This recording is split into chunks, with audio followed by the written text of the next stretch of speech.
오늘 말씀 요한 1서 3장 1절에서 12절 말씀입니다.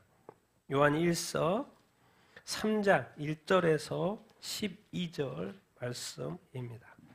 우리 같이 한번 1절부터 같이 한번 읽어볼까요? 시작. 보라, 아버지께서 어떠한 사랑을 우리에게 베푸사 하나님의 자녀라 일컬음을 받게 하셨는가. 우리가 그러하도다. 그러므로 세상이 우리를 알지 못함은 그를 알지 못함이라.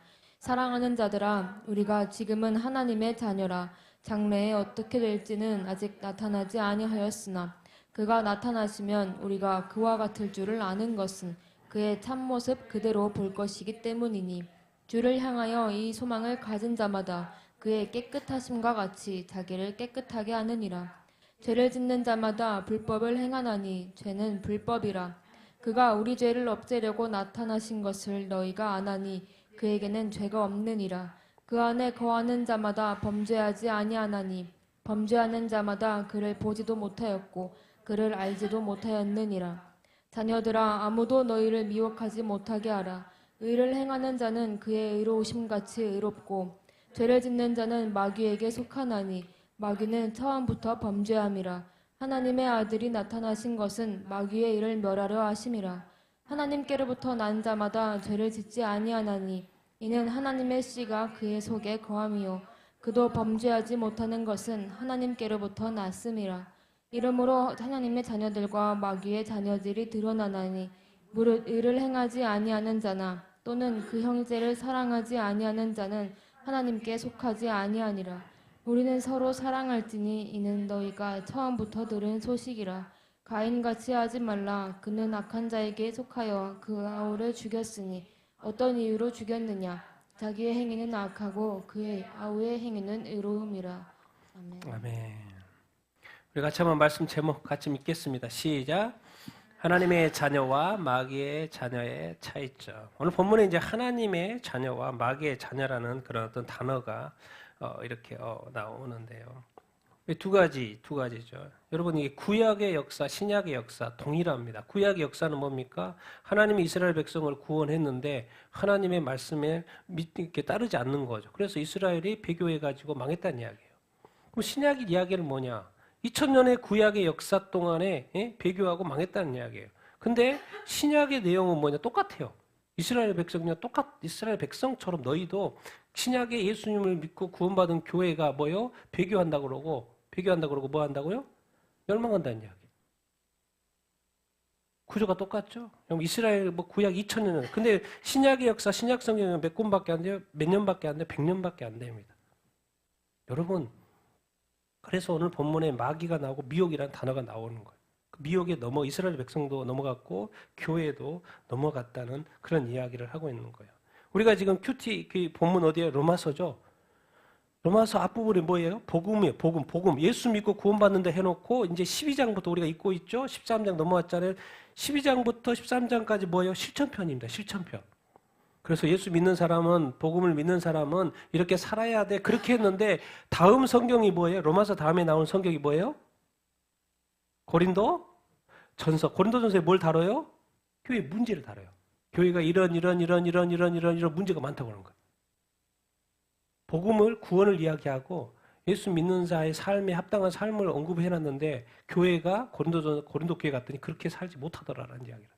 그래서 사도 바울이 그것을 바로잡는. 그리고 우리가 예수 믿는다는 것이 하나님의 자녀로 산다는 것이 결코 쉽지 않다는 것을 성경에서 가르쳐 주고 이렇게 있습니다. 그러니까 뭔 말입니까? 믿음 따로 행함 따로 산다는 거예요. 그 당시에도 뭐예요? 영지주의가 다 믿음이 있어요. 예수 믿어요. 그리고 뭐또 하나님도 믿는데 그런데 뭐예요? 삶은 괜찮다는 거. 아무렇게 살아도 괜찮다고 영지주의가 이렇게 자꾸 말하는 거예요. 그것도 범죄를 저지르는 거예요. 그러니까 범죄하면 안 된다. 자꾸 이제 그런 어떤 입장의 어떤 말씀을 오늘 이렇게 가르쳐 주고 이렇게 있죠.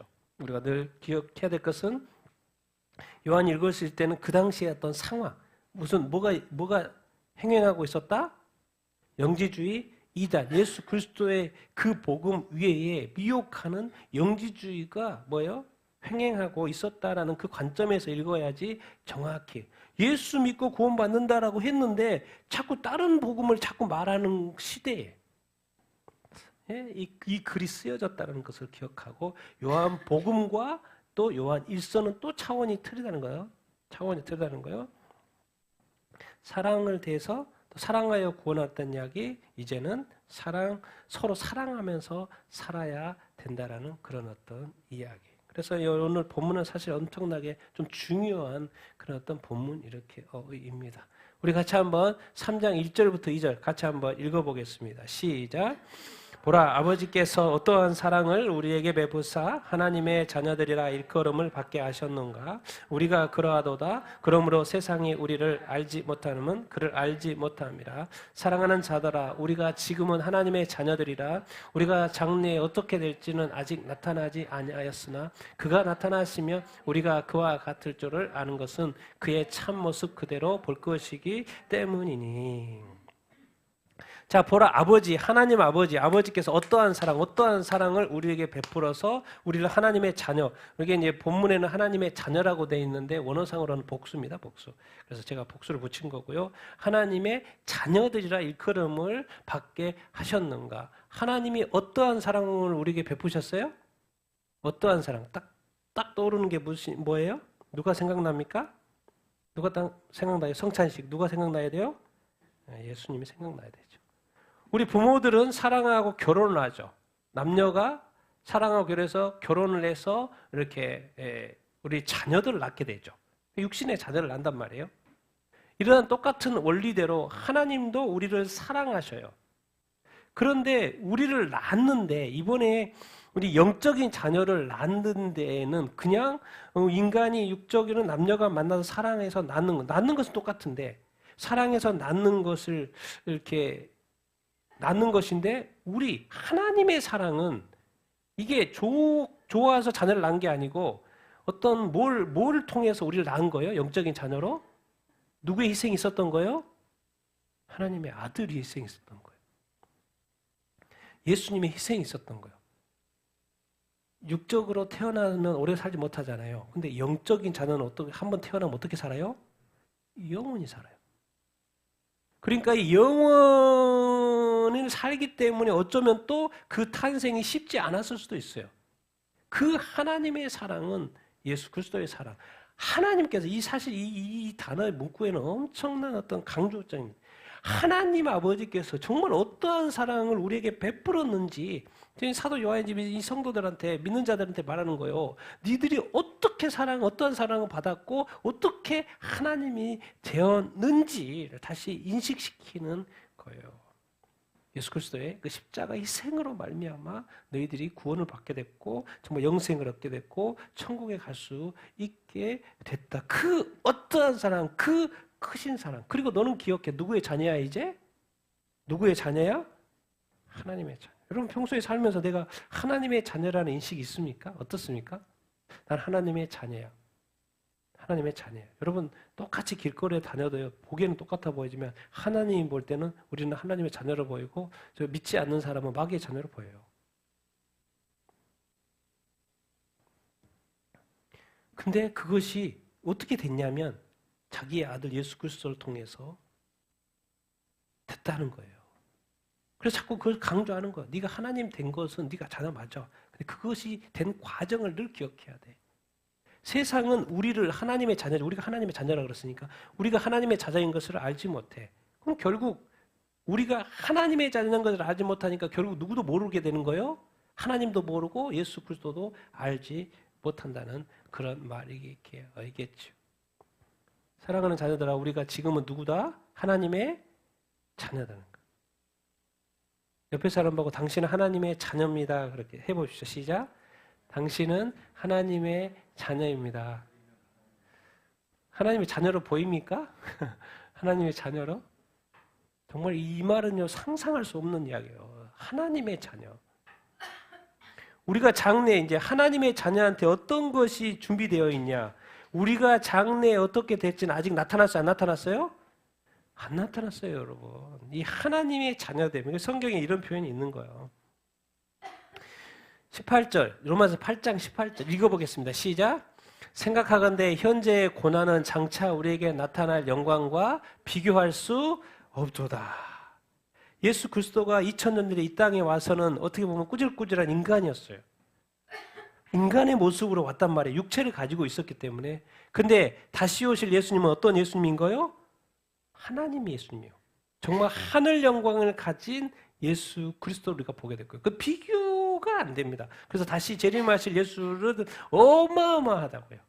지금 우리가 지금 이 땅에서 예수 믿고 또 고난 받은 것도 있고 삶의 고난도 있고 질병 가운데도 있고 뭐 어려움 가운데도 있고 별의별 삶을 살잖아요. 왜? 인간이 타락한 이후에 이 세상에 살고 있기 때문에 그러는 거예요. 근데 우리가 하나님의 자녀가 돼가지고 우리가 누리게 될 이 하늘 영광, 장차 아직 경험한 게 아닙니다, 여러분. 장차 우리에게 나타날 그 영광, 예수 그리스도가 이 땅에 인간으로 왔고 하나님의 그 영광이 서로 틀린 것처럼 이제 우리가 받은 이 땅에서 가지고 있는 그 영광, 우리가 이 땅에서 성공하고 잘하고 뭐 하면 멋있어 보이잖아요. 또 얼굴도 잘생겨도 멋있어 보이잖아요. 그런 수준이 아닌 그 어마어마한 영광이 우리에게 비교할 수 없는 그 영광이 있습니다. 그래서 이 땅에서 여러분 꼭 정말 소망을 가지게 되길 바라고요. 또 이렇게 미래에 대한 그 장래의 소망을 가지고 살게 되기를 예수님의 이름으로 축원드립니다.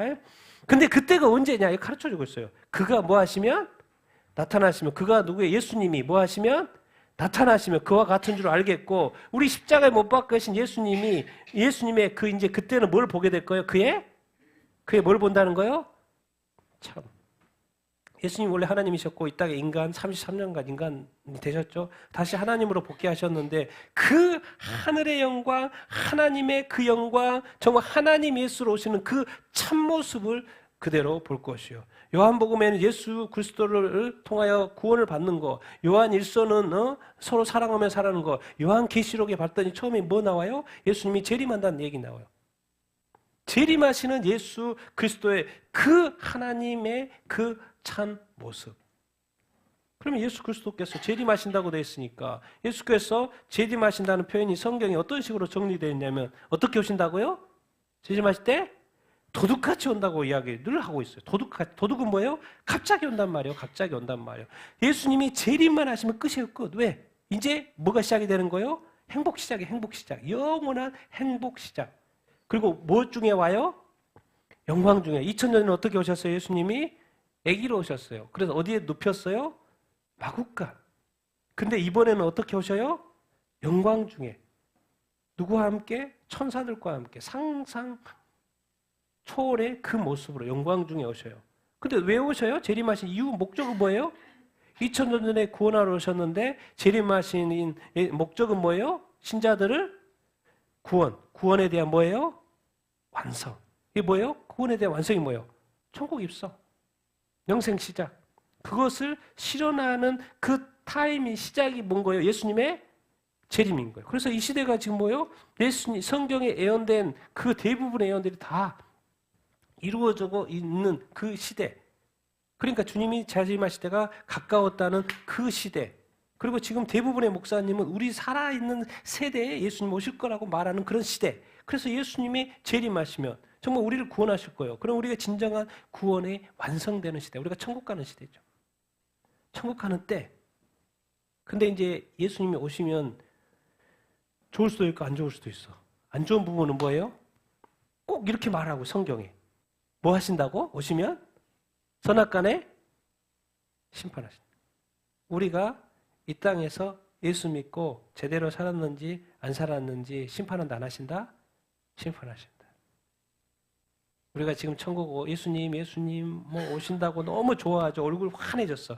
근데 예수님을 딱 만나는 순간 그리스도의 심판대 아는 순간 얼굴 표정이 확 바뀌어요. 왜요? 주님 앞에 너무 부끄러운 삶을 사는 거예요. 주님 앞에 너무 부끄러운 삶을 사는 거예요. 여러분 한 가지 좋은 면만 보면 안 돼요. 자기 자신을 적용할 때 재림하시면 진짜 행복 시작이고 영원의 시작입니다. 천국 시작이에요. 그날이 가까웠어요. 그런데 이상하게 그날이 가까우면 요한복음을 계속 읽어야 되는데 지금 이 시대는 어디를 읽어야 되냐면 요한 1서를 읽어야 돼요. 왜? 거기에 대한 이 경고와 우리가 어떻게 살아야 되는지에 대한 우리의 삶을 바로잡아주는 거. 미혹에 대해서 가르쳐주고. 왜? 선악간에 심판이 있을 것이기 때문에 그냥 요한복음에서 요한계시로 바로 띄지 않았어요. 요한 1서라는 중간 단계를 만들어놨어요. 그 미혹을 이길 수 있어야 된다.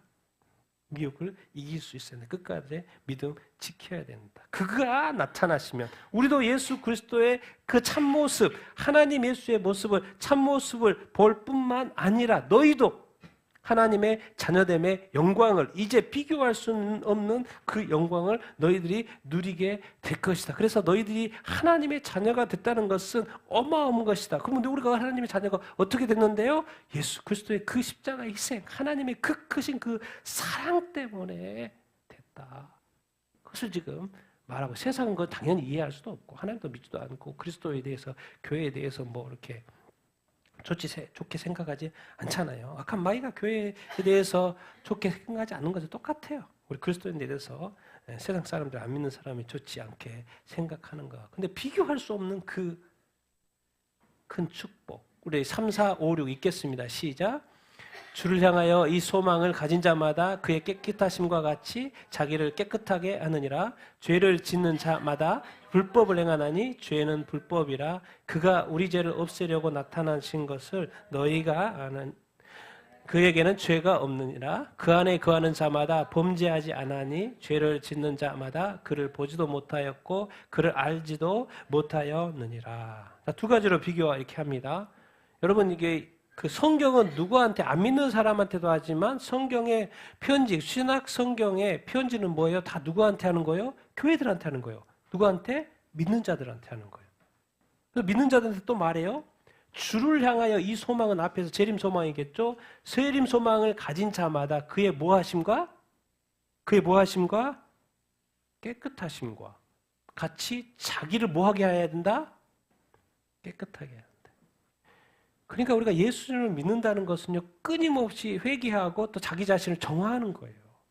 왜? 우리가 온전하지 않기 때문에. 주를 향하여 재림 소망을 가진 자마다 이 선악과의 심판하실 그 주님 앞에 온전한 모습으로 서기 위해서 나의 깨끗함을, 거룩함을 지켜가고 또 문제가 생겨서 바로 해결하고 그래야 된다는 거예요. 근데 죄를 짓는 자, 이 개념, 죄를 짓는 자마다 뭘 행한다? 죄를 짓는 자마다 뭘 행해요? 불법을 행해요. 그 당시 이제 여기에 대한 어떤 대상은 누구냐면 영지주자들이에요. 하나님을 알고 예수님을 믿는다는데 뭐요? 삶은 다 괜찮아요. 마음대로 살아도 된다고 자꾸 말하는 거예요. 그럼 마음대로 사는 거예요. 그러니까 그들이 뭐예요? 하나님을 알지만 뭘 지으면서 살아요? 죄를 지으면서 살아요. 죄를 짓는 자, 이제 그것을 이제 우리한테 적용해도 되겠죠? 재림 소망을 가진 자. 그런데 자꾸 예수님을 믿으면서 죄를 지으면 안 되지. 막 살면 안 되지. 왜? 죄는 뭐기 때문에? 뭘 행해요? 불법을 행해요. 죄는 뭐다? 불법이다. 왜 법이라는 단어를 붙여놨을까요? 죄에 대해서 법에 대해 법은 하나님의 말씀의 법이죠. 그 말씀의 법을 자꾸 뭐해요? 순종한다, 불순종한다? 불순종한다. 왜 두 개로 쪼개놨어? 여기 쪼개놨어요. 우리가 다 죄인이요. 불신자도 죄인이고 신자도 전에는 죄인이었어요. 근데 예수 그리스도가 있다, 예수 그리스도를 믿고 안 믿고의 차이에서 뭐로 바뀌냐면 죄인은 계속 죄인이든지 또 죄인이 뭐로 바뀌는 거예요? 의인으로 바뀌는 거. 그러면 죄인과 의인으로 끝나면 안 돼요. 우리가 이 정체성이 내가 의인이 됐다는 것에 만족하면 안 돼요. 성경이 요구하는 건 뭐예요? 의인의 뭘 요구하는 거예요? 의인의 뭘 요구해요? 열매를. 당연히 그러니까 죄인은 가만히 놔둬도 죄인의 열매를 맺어요. 가만히 놔둬도. 그런데 의인은 이상하게 가만히 놔뒀는데 의인의 열매가 안 맺는 거예요. 그러면 안 된다는 거예요. 예수를 믿고 의인이 됐으면 의인의 합당한 뭐가 나타나야 된다? 열매가 나타난다. 그러니까 우리도 예수 믿고요, 부단히 노력하지 않으면 안 돼요. 그리고 끊임없이 죄는 멀리하고 안 좋은 것에 대해서는 절제하려고 하고 이렇게 차단하려고 하고 뭐예요? 항상 의의 열매, 선의 열매, 어떤 성령의 열매, 거룩의 열매를 자꾸 맺으려고 해야 되고 그것이 합당하다는 거고 열매를 통해서 알 수 있지. 어떻게 가지만 뭐 나무만 보고 알 수 있냐. 열매를 보고 판단할 수 있어요. 뭐 죄의 이 세상도 뭐예요? 뭘 알 수 있어요? 열매를 보고 알 수 있지. 그것이 거짓인지 거짓 선지자인지 어떻게 할 수 있어요? 열매를 보고 알 수 있지. 그 사람이 크리스찬인지 아닌지 어떻게 알 수 있어요? 그 사람의 열매, 삶의 열매를 보고 알 수 있지. 그래서 자꾸 열매를 강조해요. 앞에 부분에서는 믿음을 강조하죠. 근데 그 나무 됨이 일단 돼야죠. 근데 그 다음에는 뭐요? 그 나무에 뭐를 기대한다? 열매를 기대한다. 그래서 나는 여러분들이 정말 이렇게 의인의 열매를 많이 맺으며 살 수 있게 되기를 예수님의 이름으로 축원드립니다. 그래서 믿음 이야기할 필요가 없어요. 그냥 열매가 있으면 그냥 사람도 인정하고 예수님도 자동으로 인정할 수밖에 없어요. 근데 믿음만 가지고 있으니까 이것이 믿음이 진짜인지 아닌지, 예수 믿는지 안 믿는지, 이게 구원받을 믿음인지 다 죽어있는 믿음인지 이것이 구분이 확인이 안 되는 거예요. 근데 여러분이 믿음의 열매를 맺고 살면은 그냥 사람도 넌 크리스찬이구나. 그러면 뭐예요? 하나님도 자동으로 크리스찬으로 인정할 수밖에 없죠. 사람들이 다 인정하는데, 주변 인정하는데 뭐예요? 근데 믿음 하나 가지고 자꾸 확인하려고 그러니까 믿음은 안에 있는 거니까. 그 믿음의 이 안에 있는 건 자꾸 바뀌잖아요. 마음이 바뀌는 것처럼. 이게 진짜인지 아닌지. 근데 열매는 확실하다는 거예요. 그가 뭘 없애려고 이 땅에 오셨어요? 뭘 없애려고? 예수님이 오신 것은 우리 죄를 없애려고 왔죠. 근데 범죄를 하면 안 되죠. 근데 그 당시에 영지주자들은 하나님을 아는데도 죄를 범한다고. 근데 그가 우리 죄를 없애려고 나타나셨어요. 기억해. 그에게는 예수님에게 뭐가 없어요? 뭐가 없어요? 예수님에게는 죄가 없어. 자, 우리가 이런 질문을 우리가 전에도 한번 던져봤고 지금도 다시 해보는 거예요. 예수님이 범죄한다고 생각을 해보세요. 있을 수 있어요? 없어요? 없어요. 성령님이 범죄한다고 생각해봐요. 있을 수 있어요? 없어요? 없어요. 하나님이 범죄한다고 생각을 해보세요. 있을 수 있어요? 없어요? 없어요. 그런 일은 없다라는 거예요. 예수님에게는 죄가 없기 때문에 뭐요? 죄를 지을 수도 없고 영원히 죄를 짓지 않아요.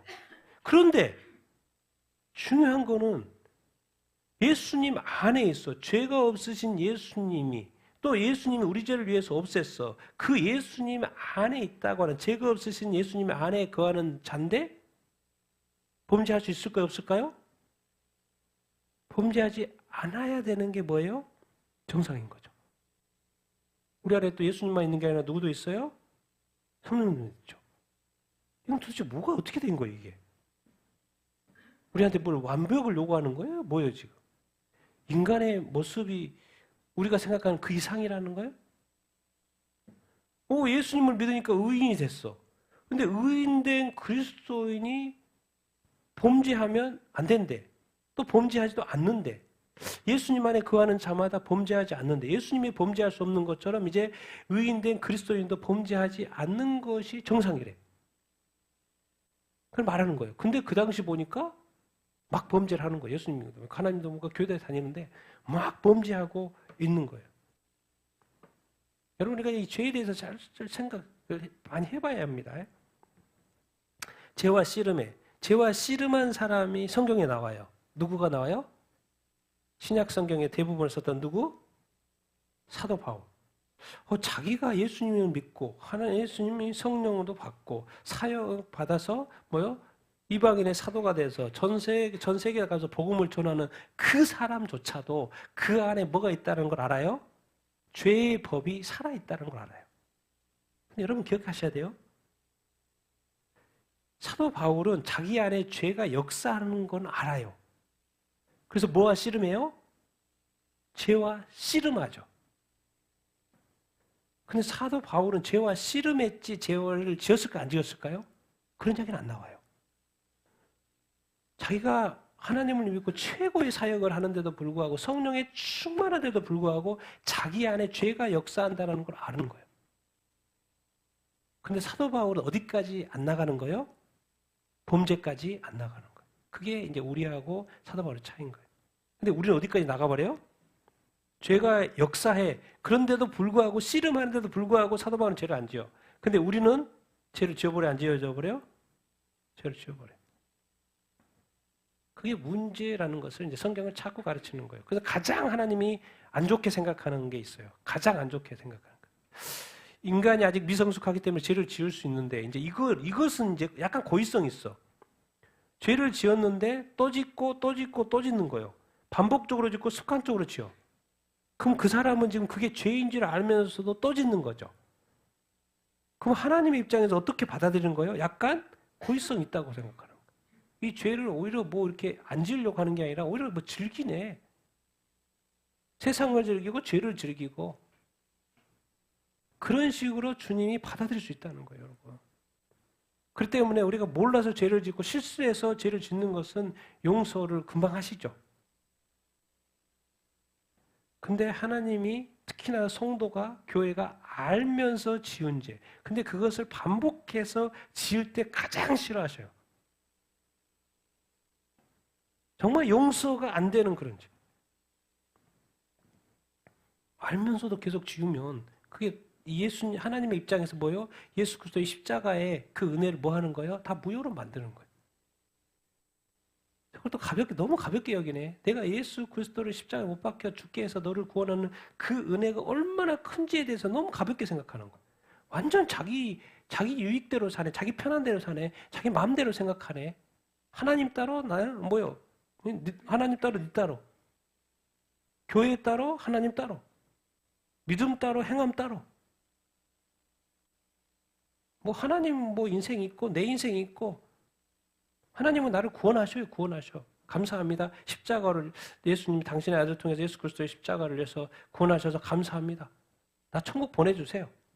그리고 이 땅에서 삶은 그냥 내가 마음대로 살도록 해주세요. 그 당시 영주주의. 그리고 말해요.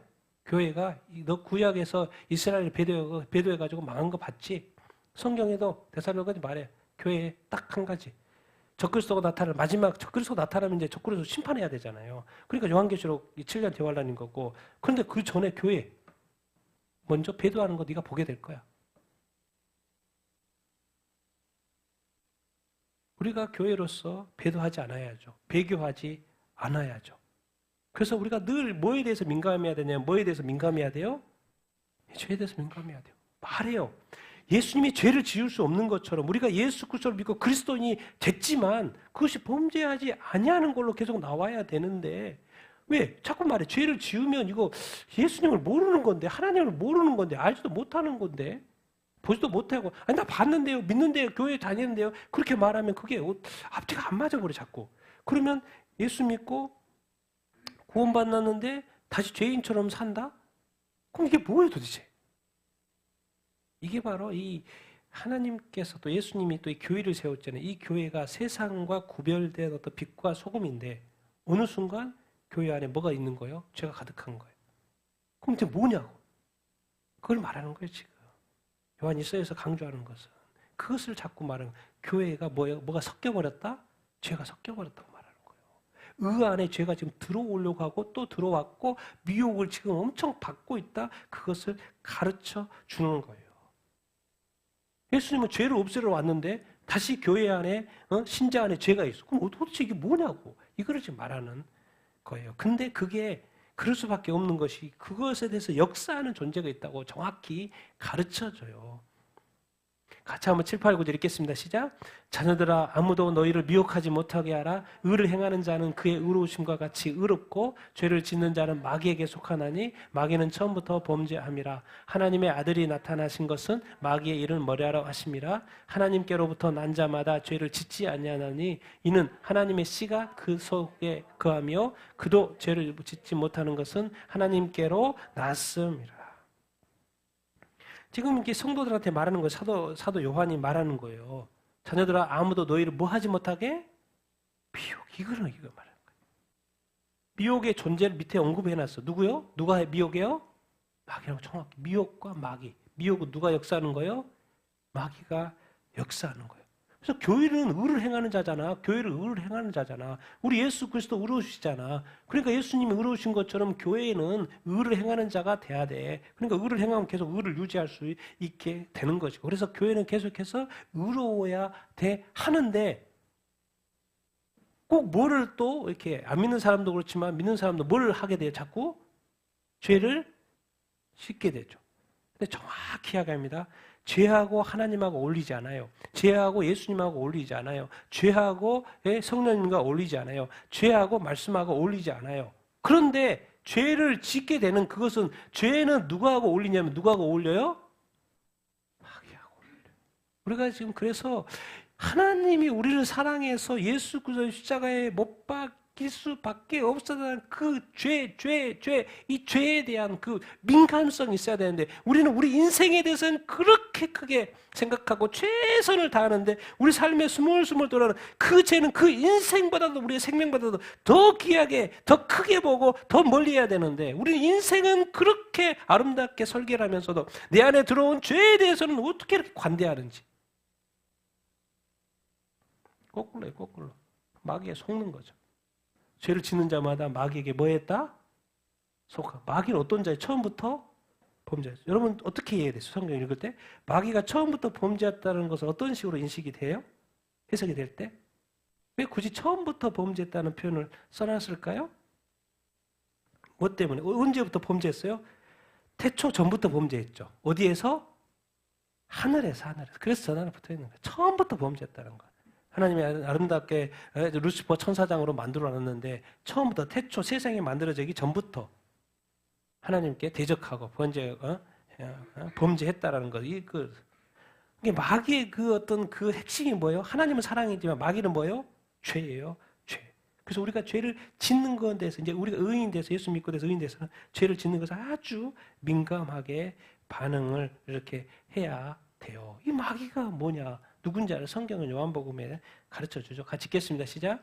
너희는 너희 아비 마귀에게서 났으니 그는 처음부터 살인한 자요 거짓의 아비가 되었습니다. 하나님을 믿는 유대인들한테 말하는 거예요. 너희는 너희 아비 마귀에게서 났다. 특히나 또 종교 지도자들, 안 믿는 사람들, 종교 지도자들 말하는 거예요. 예수 믿지 않는 사람, 너희 아비가 마귀다는 거예요. 아니 내 아비는 아브라함이고 내 아비는 하나님인데요. 아버지는 하나님인데요. 근데 예수님 말해 네 아비 마귀라니까?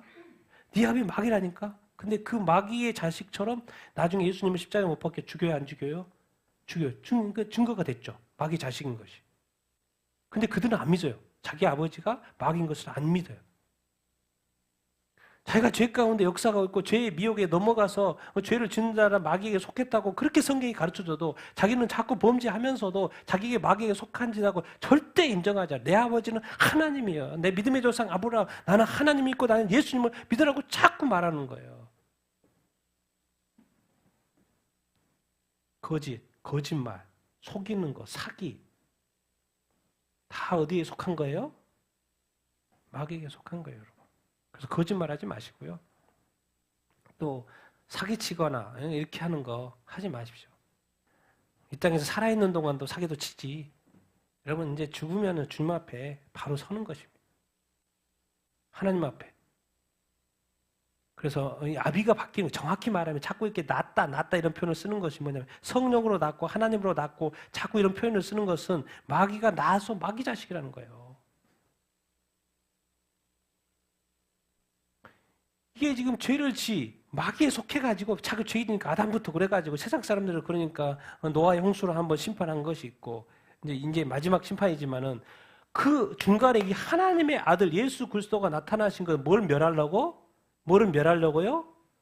마귀의 일은 뭐예요? 그럼 딱 드는 생각이 뭐예요? 마귀의 일은 뭐예요? 사람들로 하여금 뭐 하게 하는 거예요? 죄짓게 하는 거예요. 죄짓게 마귀의 일이 계속 미혹에 괜찮아 한 번만 죄 괜찮아. 거짓말, 사기, 한 번만 괜찮아. 이번만. 계속해서 미혹해서 뭘 하게 하는 거예요? 죄를 짓게 하는 거예요. 그 죄가 뭐예요? 하나님에게서 가장 하나님 화내는 거. 죄. 범죄. 그럼 죄가 뭔데요? 하나님 말씀을 어기는 거. 좀 더 갔더니 하나님 말씀에 그게 금지되어 내용이 있는 거. 그것을 하타마이가 자꾸 하게 했던 거였어요. 나는 그냥 그냥 해도 되는 것처럼 알고 했는데 알고 봤더니 하나님 말씀에 대한 불순종이었어요. 대적이었어요. 하나님을 대적하는 거예요. 마귀가 그 짓을 계속 한다고요. 그러니까 사람들 하여금 죄짓게 하는 그것을 하나님의 아들이 나타나는 것은 우리 세상죄를 위하여 죽으신 것도 있지만은 우리로 하여금 마귀의 역사가 우리 안에 계속 끊으려고 그러는 거예요. 죄짓지 못하게 하려고 예수님이 나타났다. 하나님의 아들이 나타나신 것은 무엇을 멸하려고? 마귀를 멸하려고도 있지만은 뭐예요? 마귀의 일, 마귀가 있으면 마귀의 일을 자꾸 일을 하니까 우리 가운데서 세상 가운데서 이 일을 이렇게 하는 거니까. 그러니까 너희 아비라고 낫다 이야기하는 것처럼 여기도 이런 표현을 써요. 하나님께로부터 뭐한 자? 하나님께로부터 낫다라는 표현을 써요. 낫다라는 건 뭐예요? 태생이 달라졌다는 거예요. 태생이 달라졌다는 거예요. 죄를 지어 안 지어요? 짓지 않는 거예요. 하나님께로 이제 우리 그리스도인들은 하나님께서 낫다. 그러면 죄하고는 이제 다시 멀어지는 거예요. 그래서 죄를 짓지 않는다는 표현을 자꾸 이렇게 계속 반복해서 하는 거예요. 왜 도대체 왜 죄를 안 지어? 사람은 죄를 짓는데 어떻게 안 지을 수 있지? 그 속에 뭘 심어놨다는 거예요. 뭘 심어놨어요? 하나님의 씨. 씨가 뭐 이렇게 이제 여러 개 셀 수 있죠. 뭐 성경에서 말씀도 씨라 그러고 예수님이라고 씨라고 할 수도 있고 성령님 속에 거하는 거 성령님이기도 하고 뭐 여러 가지 형태로 해석합니다. 근데 좀 더 이야기해서 씨니까 씨가 있으면 뭐가 맺혀요? 뭐가 맺혀요? 열매가 하나님이 뭔가를 우리 안에 심어놨어. 근데 그게 씨래. 그러면 씨가 심어졌으니까 나중에 뭐로 나타날까요? 열매로 나타나서 우리가 확인을 할 수 있겠죠. 근데 그 열매는 죄일 수가 없다라는 거예요. 왜? 그것은 누구의 씨니까? 하나님의 씨니까. 성령이 내 안에 있고 말씀이 내 안에 있고 그리스도가 내 안에 있고 하나님이 내 안에 있다면 속에 있다면은 그것이 죄가 나온다 안 나온다? 나와서는 된다 안 된다? 안 된다라는 이 개념을 정확히 가지고 있는데 인간은 타락해서 나중에 예수님 믿다 보니까 타락한 그 경험이 죄 짓던 경험들이 아직도 너무나도 많아가지고 너무나도 죄를 이렇게 쉽게 짓는데 그게 그렇게 쉬운 이야기가 아니라는 것을 성경에서 자꾸 이야기를 하고 있는 거예요. 이렇게까지 말해요. 하나님께로 난 자는 죄를 짓지 아니한다 이렇게 말해놓고는 그도 죄를 뭐 할 수 없는 거예요? 짓지 못하는 것은 이제 우리 입장에서 우리가 죄를 지을 수 없어. 어디로부터 났기 때문에? 하나님께로부터 났기 때문에. 두 개를 비교해서 하나님의 일은 뭐예요? 우리 인간의 죄인 된 것을 뭐 하려고? 구원하려고. 마구 도대체 왜 가만히 놔두지 않는데 교회를 성도들 왜 가만히 안 놔두고 왜 교회의 성도들의 삶에 죄를 심으려고 하는데 도대체 왜? 뭘 방해하는 거예요? 인간의 구원을 방해하는 거예요. 왜? 인간을 방해하는 건 하나님의 나라를 방해하는 것이고 하나님의 뜻을 방해하는 것이고 하나님의 의를 방해하는 거기 때문에 자꾸 하나님을 건드릴 수는 없잖아요. 큰일 나니까. 누구를 건드리는 거예요? 인간을 건드리는 거예요. 궁극적으로 하나님은 인간을 구원하려고. 누구를 통해서? 예수 그리스도. 예수 그리스도를 믿으면 의와 거룩과 진리가 자동으로 따라 나와요.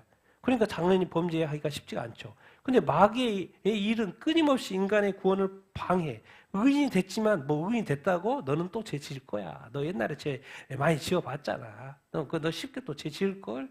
그러니까 여기에서는 그 주인이 죄인 된 인간의 주인이 누구로 바뀌어 있어요? 주님이 예수 그리스도. 그래서 예수를 누구라 그래? 주님이라고 그러죠. 근데 만약에 우리가 예수 그리스도를 믿지만 우리가 자기 자신이 여전히 주인 노릇하면 계속 이렇게 나올걸요. 불의와 음행과 거짓과 이런 것들이 그렇게 범죄할걸요. 근데 내 안에 주인이 바뀌어버렸다. 주인이 누구로 바뀌어버렸다? 예수 그리스도로 바뀌어버렸다면 이게 범죄하기가 쉽지 않아요. 정말 내 안에 성령이 계시는데 성령이 나를 계속해서 인도하신다면 성령의 충만함을 받는다면 죄를 짓는 횟수가 줄을까요? 안 줄을까요? 엄청 줍니다. 엄청 준 게 아니라 확 줄어버려요. 그 개념 자체가 틀려버려요. 죄에 대한 개념 자체가 다르게 해석합니다. 여러분. 그리고 죄에 대해서 엄청나게 뭐예요? 이렇게 안 지으려고 노력을 할 수밖에 없어요. 근데 제가 많은 그리스도인들을 이렇게 보면은 이 죄에 대해서 너무 가볍게 생각하는 거예요. 성경은 그래서 죄 짓는 것은 예수님 십자가에 또 못 박는 거다. 이렇게 히브리서 말하잖아요. 근데 나는 너를 위해서 네가 죄 지은 거에 대해서 나는 내 아들을 다시 십자가에 안 박아. 네가 알아서 해. 그럼 어떻게 알아서 해요? 방법이 없는데요? 그런데도 죄를 지어? 그 말이에요. 성경이 말하는 것은. 이스라엘이 예수님을 메시아로 보내는데 십자가에 못 박아버렸어. 그래서 히브리서를 따로 유대인들에 대한 이야기를 쓰는 거예요. 히브리인들한테 편지 쓰는 거예요. 니들이 내 아들을 천사보다 귀한 내 아들을 니들이 십자가에 못 박았냐? 이제 나는 네가 또 죄 지은 거에 대해서 너를 위해서 십자가에 못 박아 죽일 수 없어. 그래서 많은 유대인들이 지옥 갑니다. 누구만 이 유대인들이 구원받아요? 성경에 보세요. 뭐라고 표현되니? 남은 자만 구원받는다고 되어 있어요. 유대인들 중에 남은 자만 구원받아요. 예수 믿는 자만 구원받아요. 다 구원받지 않아요. 예수 믿는 자만. 특별히 유대인은 특별한 민족이기 때문에 하나님이 구약의 백성이고 그렇기 때문에 히브리서라는 따로 딱 썼어요. 그래서 거기 분명히 말해요. 믿음의 초보에 머무르지 말고 예수 그리스도를 믿고 그리고 구원받고 그런데 니들이 십자가에 못 박혀 죽인 예수 그리스도 나는 다시 예수 그리스도 십자가에 못 박힐 수 없어. 니들이 알아서 해. 그래서 죄를 멀리하게끔 하는 거예요. 이게 바로 하나님으로부터 난 자, 마귀가 아버지가 마귀인 자의 그 차이죠. 그래서 우리가 이 하나님의 아들이 나타나서 죄를 없앴는데 마귀를 벌했는데 우리가 자꾸 죄를 가볍게 여기는 거에 대해서 이 죄와 씨름에 대해서 사도 바울이 내 안에 죄가 있는 것을 인정해요. 있다는 거 인정해요. 죄가 다 나는 죄인 아니야. 이렇게 구원파처럼 나 죄인 아니야. 이렇게 그러니까 자연이 아니고 나 죄 있어. 내 안에 죄 있어. 더러운 것이 있는 것까지 인정해요. 근데 그것이 죄 범죄까지로 이어지는 그 과정은 이제 자기의 의지가 달려 있는 거예요. 근데 사도 바울은 그걸 이겨낸 거고 우리는 뭐예요? 그래서 자꾸 이겨내지 않고 그걸 쉽게 생각하고 그냥 자꾸 내주려고 하는 거죠. 그럼 결국 이게 어떻게 되냐? 그렇게 됐을 때 어떻게 되냐? 이게 이제 분별을 자꾸 시켜주는 거 쉽게. 같이 한번 읽어보겠습니다. 시작.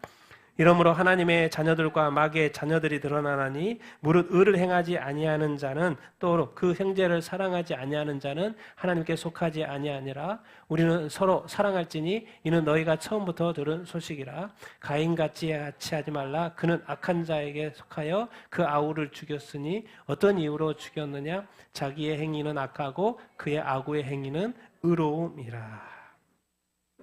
여러분 여기서 이제 정확하게 알려줘요. 하나님으로부터 난 자는 하나님의 자녀고 마귀로부터 뭐 낫진 않죠. 마귀는 나을 수가 없지. 하나님 다 하나님의 생명들이니까. 근데 마귀에게 미혹되어 넘어간 이 마귀의 자녀들 두 개가 있는데 어떻게 마귀의 자녀들을 정의하고 있냐면 의가 있는데 하나님의 의죠. 근데 의를 뭐 하지 않아? 행하지 않는다고. 요한복음은 예수 믿고 구원받아 이렇게 말해놓고는 요한 1서에서는 뭐라고 하냐면 의를 행해야 되는데 그리고 그 형제를 뭐 하지 않으면 형제는 믿는 자잖아요. 그 형제 믿는 자를 뭐 하지 않으면 사랑하지 않으면 누구한테 속하지 않았어요?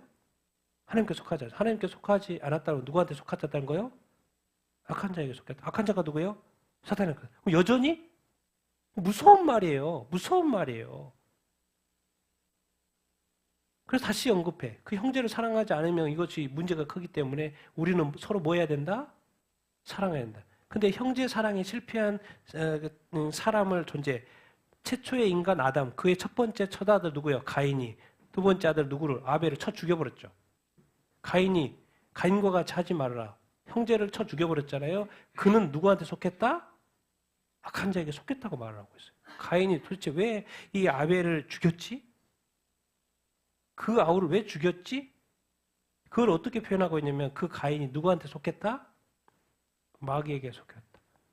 그렇게 설명하고 있어요. 자기 행위는 악하고 그 아우의 행위는 의롭다. 이것을 설명을 하면 여러분 하나님의 자녀는 죄인이었는데 예수 그리스도를 믿고 뭐가 됐어요?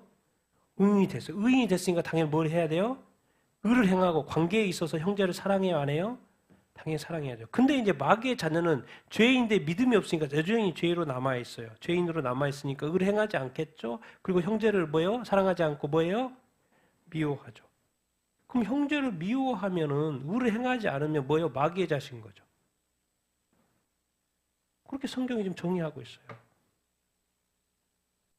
그럼 나는 여러분 항상 기억해야 돼요. 중간지대. 가톨릭의 문제는 뭐예요?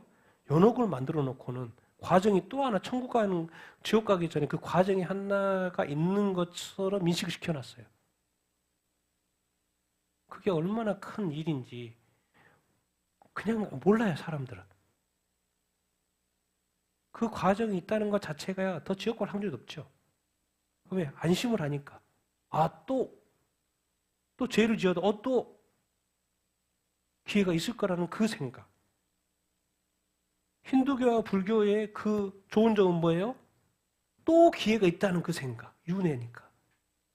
천주교의 좋은 점은 뭐예요? 내가 지옥 가지 않을 수 있는 기회가 또 있다는 그 생각. 연옥 때문에.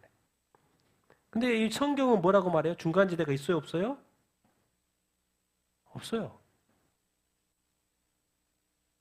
천국과 지옥이요. 그것 때문에 지옥 가지 않게 하기 위해서 하나님께서 예수 그리스도를 바쳐서 우리를 구원했어요. 그런데 다시 마귀의 자녀처럼 산다고? 하나님이 이해를 못하는 거죠. 도대체 이 가인은 왜 또 살인을 해? 표현을 이렇게 악한 자에게 속겠다. 마귀의 자녀라는 거예요. 근데 놀랍게도 여기에 있잖아요. 자기 행위는 뭐하고? 악하고 그 아벨의 행위는 뭐하다? 의로운 거예요. 그게 안 받아들여지는 거예요. 상대방이 옳아. 내가 틀렸어. 근데 상대방이 옳은 거에 대해서 못 받아들이는 거예요. 이해되십니까? 아니 내가 옳아. 네가 틀렸어. 네가 옳다고? 아니 아벨의 행위는 제사는 하나님이 받아줘. 근데 내 거는 안 받아줘. 근데 무슨 생각하는 뭔가 이게 지금? 아벨 자기 동생의 그 하나님이 받아준 거에 대한 뭐가 있는 거? 시기 질투가 있는 거예요. 그러니까 어떻게 해버려? 그 동생을 죽여버리는 거예요. 사람들이 왜 살인을 저지르지? 왜 사람들이 비판하지? 왜 그래요? 성경은 자꾸 말하죠? 예수님도 비판하지 마, 비난하지 마. 네가 헤아리는 그대로 너도 비판을 받을 거고 헤아리면 받을 거야. 이상하게 그 금지예요. 근데 어떤 사람은 자꾸 그렇게 하지? 자기의 의롭든지 죄든지 자꾸 그걸 숨기는 거죠. 상대방이 의로운 걸 인정받지 못해. 왜? 그럼 내가 죄인이면 나는 벌 받는 존재인데. 그럼 내가 지옥 가게 생겼는데. 그래서 자꾸 뭐 하고 싶은 거예요? 인정하고 싶지 않은 거죠. 아니 내가 하나님한테 이렇게 열심히 했는데 인정을 받아야지 왜 저 아홉만 인정을 받지? 그것을 못 참는 거예요. 이것도 보면 어떻게 보면 자기중심인 거죠. 하나님이 원하신 것이 무엇인가를 생각을 해야 되는데 뭐예요? 상대방은 받아들이고 동생은 받아들이고 자기를 받아들이지 않는 것에 대한 뭐가 있는 거예요? 분노가 있는 거예요. 시기 질투가 있는 거예요. 이게 바로 그 자기중심성. 하나님의 뜻에 의해서 판단을 해야 되는데 자기는 어쩌고 동생은 어쩌고 이런 어떤 개념으로 가버리니까 상대주의적인 관점으로 가버리니까 답이 없는 것이죠. 여러분 기억해요. 중간지대는 없습니다. 여러분은 지금 그냥 지금 주님이 판단할 때 죄를 짓고 있으면 마귀 자식이네. 그리고 하나님의 의대로 행하고 있으면 내 하나님의 자녀가 그대로 맞네. 아니면 예수 믿으면 다 하나님 자녀 아니에요?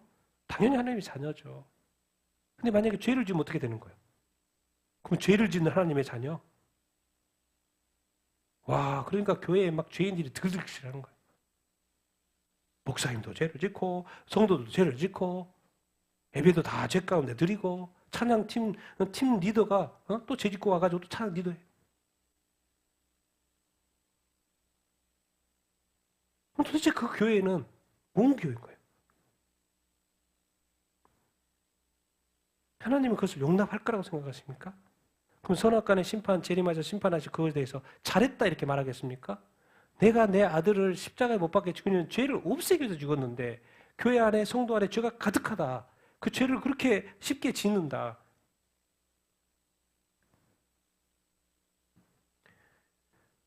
그래서는 안 된다는 거예요. 성경 계속 요한 1서에서 강조하는 그러면 안 된다는 그러면 안 된다. 그래서 강조하는 게 그 형제를 사랑하지 않으면 안 돼. 그래서 이 강조하는 11절 뭐예요? 우리는 서로 뭐 한다? 사랑해야 된다. 마지막 제가 이거 말씀 11절 똑같은 반복인데 10절 11절 우리는 하나님의 자녀들 마귀의 자녀들 방금 받고 우리는 서로 뭐 해라? 사랑할지니라. 그래서 이게 서로 사랑하라는 것이 어떻게 나온 말씀인지를 설명을 해주고 있는 말씀들. 같이 한번 쭉 읽어보겠습니다. 시작. 새 계명을 너희에게 주노니 서로 사랑하라. 내가 너희를 사랑한 것 같이 너희도 서로 사랑하라. 그가 우리를 위하여 목숨을 버리셨으니 이로써 사랑을 알고 우리도 형제들을 위하여 목숨을 버리는 것이 마땅하니라. 사랑하는 자들아 하나님이 이같이 우리를 사랑하셨은즉 우리도 서로 사랑하는 것이 마땅하도다. 피차 사랑의 빛 외에는 아무에게도 아무 빛도 지지 말라. 남을 사랑하는 자는 율법을 다 이루었느니라. 그래서 여기 오늘 본문의 마무리가 우리는 서로 사랑해야 된대. 사랑하지 않으면 하나님께 속하지 않으니까 서로 사랑해야 된대. 도대체 이 계명이 어떻게 나왔냐는 거죠. 이 계명이 어떻게 나왔냐는 거죠. 예수님 말이요. 내가 계명 하나 줄게. 새 계명 하나 줄게. 서로 뭐 해라? 사랑해라. 내가 너희를 뭐 한 것처럼 내가 너희를 사랑한 거죠. 예수님이 어떻게 우리를 사랑했어요? 십자가에 못 박혀 죽으심으로 사랑했죠. 내가 너희를 사랑한 것 같이 너희도 서로 사랑해. 내가 너를 사랑한 것처럼 너도 누군가를 사랑해야 된다고 말인 거예요, 지금. 그가 우리를 위하여 뭘 버렸다는 거예요? 목숨을 버렸다는 거. 우리가 이로써 사랑을 알고 그 예수님의 사랑은 목숨을 버린 사랑. 이제 우리도 형제들을 위하여 뭘 버리는 것이 마땅한 거예요. 목숨을 버리는 것이. 목숨 버리면 끝나는 거죠. 근데 우리는 자존심 하나 못 버리죠. 우리의 명예 못 버리죠. 우리의 위신 못 버리죠. 우리의 어떤 마음 못 버리죠. 하여튼간 자기 자신은 죽지 않아요. 근데 예수님은 목숨을 버리고 우리를 사랑했대. 목숨을 버리고 사랑했대. 사랑하는 자들, 하나님은 어떻게 사랑했는데? 하나님이 이같이 우리를 어떻게 사랑했는데? 자기 아들을 십자가에 못 박혀가지고 우리를 사랑했잖아요. 그러니까 하나님의 말씀이 우리도 서로 사랑하는 것이 뭐하다? 하나님이 하나님과 우리는 남이잖아요. 근데 하나님이 남인 우리를 그렇게 아들을 통해서, 그 십자가를 통해서 사랑했으니까 너희도 이제 서로 사랑하는 것, 그 사랑이 흘러가야지. 너희도 서로 사랑하는 것이 뭐라는 단어 붙어 있어요? 마땅하다. 근데 우리 이 마땅한 것을 행해요, 안 해요? 행하지 않죠. 항상 이유를 따지고, 앞뒤를 따지고, 뭔가 이렇게 거기에 합당해야지 사랑하지. 그러지 않으면, 성경은 어떤 것까지 딱 붙여놨냐면, 뭐요? 원수까지도 사랑해라. 우리 주변의 사람들이 원수일 수 있죠. 원수까지 사랑했어. 너는 나의 원수였어. 하나님이. 근데 네 원수된 너를 위해 내가 아들을 십자가에 못 박아 죽였다니까. 그러니까 너희들도 서로 사랑하는, 원수조차도 사랑하고 원수를 저주하지 말고 축복하고 그를 위해서 기도해줘. 서로 사랑하는 것이 마땅하다. 스위차, 서로 사랑의 빛 외에는 아무 빛도 지지 마. 남을 사랑하는 것이 뭘 다 이루는 거예요? 알고 봤더니 성경의 전체를 이루는 거예요. 근데 그 사랑이 쉬워야 안 쉬워요? 실제로는 이 관계 속에서 쉽지가 않아요. 근데 그 사랑을 하는 것이, 서로 사랑하는 것이, 그러니까 그것이 너무나도 힘들 걸 알기 때문에 먼저 보여준 거예요. 십자가 사랑으로. 이거는 죽는 사랑이야. 네 목숨 버려야 돼. 네 목숨 걸어야 돼. 목숨 바쳐야 되는 것이지 네가 살라고 하면서 사랑하는 건 불가능할 걸. 내가 그것이 가능했으면 예수님도 십자가도 못 박게 안고 사랑했겠지. 근데 그 방법밖에 없어서, 그 방법밖에 없어. 죽는 것밖에 없었어. 누군가를 사랑할 때는 딱 봤을 때 누군가를 어떻게 봐야 돼요? 죽게 하듯. 그런 어떤 마인드가 있어야 돼요. 주님의 사랑은 목숨을 바친 사랑이었어요. 그는 우리의 사랑도 어떤 사랑이 돼야 돼요? 누군가를 위한 목숨을. 이게 바로 하나님은 사랑이라는 그 사랑의, 하나님의 정체성의 그 사랑의 진실인 거예요, 진실. 사랑해도 되고 안 해도 되고 그 개념이 아닙니다, 여러분. 우리 인간적인 상대적인 그런 개념이 아니에요. 하나님은 아가페 사랑이에요. 인간은 필레오 사랑이에요. 서로 따지는 사랑이에요. 근데 하나님의 사랑은 그냥 무조건적인 사랑이에요. 그래서 인간의 그 갭이 있는 거예요. 우리는 자꾸 필레오 그 서로 사랑이라는 그 관점을 이해할 때도 뭐예요? 인간적인 관점으로 자꾸 이해하려면 그게 되고 안 되고, 이제 하나님은 그냥 무조건적인 사랑인 거예요. 그러니까 사랑이 될 수밖에 없는 거예요. 왜? 받쳐서 죽어서 사랑해버리니까. 근데 우리는 뭐예요? 죽을 수는 없지. 자존심을 내려놓을 수는 없지. 나 자신을 종으로 삼을 수는 없지. 내가 어떻게 저 사람을 주인으로 생겨.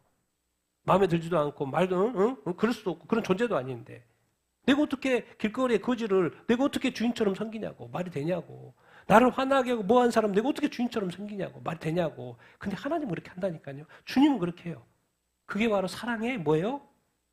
속성입니다. 참 그래서 그리스도인들은 사실 힘들어요. 왜? 목숨을 내놓으라 그러니까.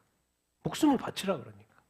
하나님 사랑할 때도 목숨 바치고 뭐예요? 목숨을 다하라고, 생명을 다하고, 또 누구도 서로 사랑할 때도 뭐예요? 인간들을 서로 사랑할 때도 뭘 바치라는 거예요? 생명을 바치라는 거예요. 그래서 사랑이 힘든 겁니다. 그래서 그 사랑한다는 건, 서로 사랑한다는 건 쉽지 않은데 하나님도 예수 그리스도를 바침으로 세웠던 것처럼 우리도 뭔가를 바치면서 해야 돼요. 근데 그 바쳐야 되는 게 뭐라는 거예요? 뭐예요? 여러분의 목숨. 여러분 그렇게 할 수 있겠습니까? 그것을 요구하는 거예요. 요한복음 시대에만 해도 널널해요. 기회가 있고. 그리고 죄를 지어도 회개할 기회가 있고 기회가 있고 기회가 있고. 지금 요한 1서 시대에는요. 요한 1서 시대에는 요한이 알아요. 이제 주님 오실 때가 가까웠다는 걸 알아요. 그러니까 회개할 기회조차도 없을 수도 있다는 것도 알아요. 그러니까 좀 더 완벽을 요구하는 거예요. 그리고 믿음 생활 오래 했으니까 당연히 그것도 잘할 거라고 믿고 있고. 그래서 이렇게 무리한 요구를 자꾸 하는 거예요. 여러분 정말 이 서로 사랑은 그냥 예수님이 세 계명 하나, 자기 목숨 바쳐서 너희를 사랑한 것처럼 서로 사랑하는 거. 하나님이 그 사랑, 하나님의 사랑, 예수 그리스도의 그 사랑. 그래서 그 사랑 힘들기 때문에 그 사랑의 성령님 우리 안에 심고 서로 사랑할 수 있도록 힘과 능력을 도와준다라고까지 해서 사랑하게끔 만드는 거예요. 왜? 그래야지 천국이 되니까. 그 사랑이 실현되지 않으면 지옥이 되니까. 그리고 거기에 끊임없이 우리가 놓치지 말아야 되는 것은 마귀가 미혹하고 있으니까. 공격하고 있으니까, 영적 공격을 하고 있으니까, 파괴하고 분열하고 서로 다투게 하고 서로 다투게 하고. 그래서 여러분 안에 미움이라는 거, 크리스찬들 안에 미움이라 어떤 누군가를 미워하는 그 마음이 있는 것 자체가 문제예요, 여러분. 왜 미워합니까? 주님이 미워하지 말라는데. 거기서부터 게임이 끝난 거예요. 마귀가 이긴 거죠. 누군가를 미워하시면 안 돼요. 우리 한국 같은 경우 요즘은 뭐 전세가 이념 때문에 할 거 미워하는 게 아니에요. 사람이 미워한 거, 죄를 미워하는 거하고 죄에 있는 미워하는 건 전혀 다릅니다, 여러분. 하나님은 모두가 구원받기를 원하시고, 모두가 돌이키기를 원하시고, 모두가 회복되기를 원하시고. 근데 거기에 마귀를 뭘 심냐면 죄를 심어서 뭐요? 미움을 심어요, 미움. 근데 그 미움에서 그리스도인조차도 헤어나지 못하죠. 그래서 마귀가 이긴다는 거예요. 그런데 네 목숨 내놔. 그래야지만 서로 사랑할 수 있어. 그게 쉽지 않다는 거예요. 그게 쉽지 않아요. 그 쉽지 않은 길인 것을 주님은 알고 계십니다. 그럼에도 불구하고 지금 말씀하시는 거예요. 내가 세 계명을 주니 너희도 서로 뭐해라?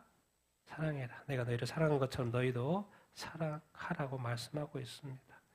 쉽지 않은 사랑, 또 순종하려고 할 때 하나님께서 은혜 주시고 도우실 줄을 이렇게 믿습니다. 그런 사랑의 사람이 되기를 예수님의 이름으로 축원드립니다. 오늘 하나님의 자녀, 마귀의 자녀를 이야기하는 우리가 절대 마귀의 자녀, 마귀를 따라가서는 안 되고 마귀가 속해서는 안 되지 않겠습니까? 무조건 안 돼요. 무조건 안 돼요. 무조건 그래서는 안 됩니다. 오히려 하나님의 자녀로서 쉽지 않지만 이 믿음의 길, 또 사랑의 길을 갈 수 있게 되기를 예수님의 이름으로 축원드립니다.